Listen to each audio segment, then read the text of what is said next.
Shalom, di sini saya akan menceritakan tentang Santa Catarina dari Siena. Catarina lahir pada tahun 1347 di kota Siena.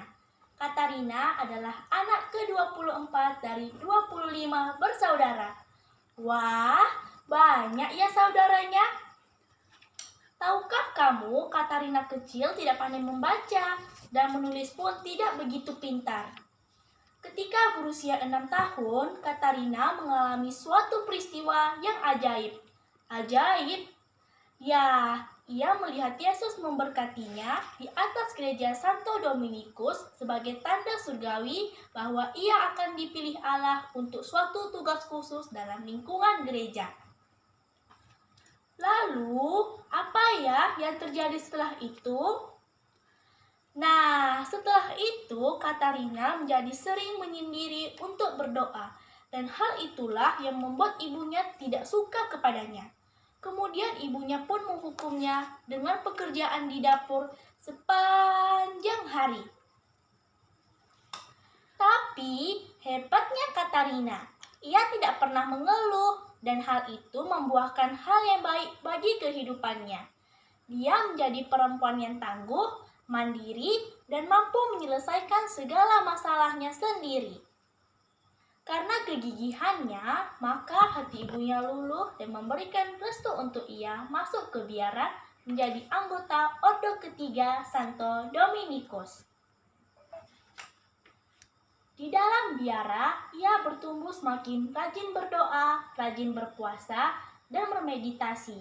Hingga pada suatu hari, karena sikapnya yang baik, ia menjadi pemimpin di biara tersebut. Santa Catarina seorang yang amat jujur dan terus terang di hadapan Yesus. Suatu ketika, ia bertanya kepadanya,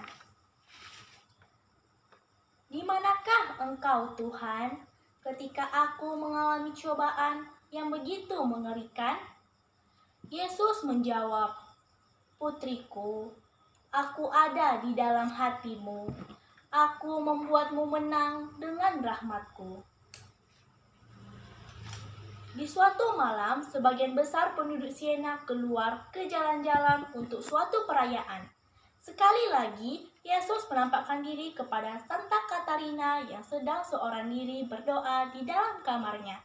Bersama Yesus datang juga Bunda Maria. Bunda Maria memegang tangan Catarina dan memberikannya kepada putranya. Lalu, Yesus menyematkan sebuah cincin di jari tangan Catarina dan ia menjadi pengantinnya. Sejak saat itu, Catarina mulai menerima penglihatan tentang neraka, api pensucian, dan surga. Pada masa itu, gereja mengalami banyak sekali masalah.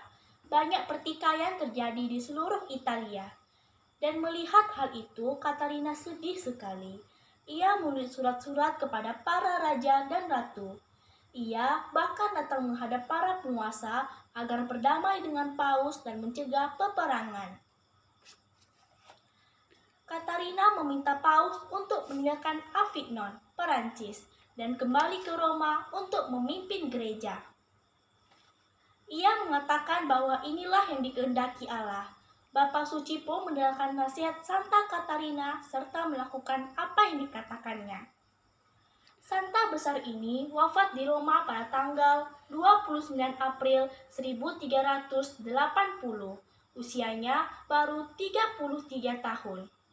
Ia dinyatakan kudus oleh Paus Pius II pada tahun 1461. Pada tahun 1970, Paus Paulus ke-6 mengangkatnya sebagai pujangga gereja karena Santa Catarina melayani gereja Kristus dengan gagah berani. Maka dari itulah pada tanggal 29 April diperingati sebagai peringatan wajib Santa Catarina dari Siena. Demikianlah cerita Santa Catarina dari Siena. Sekian, terima kasih.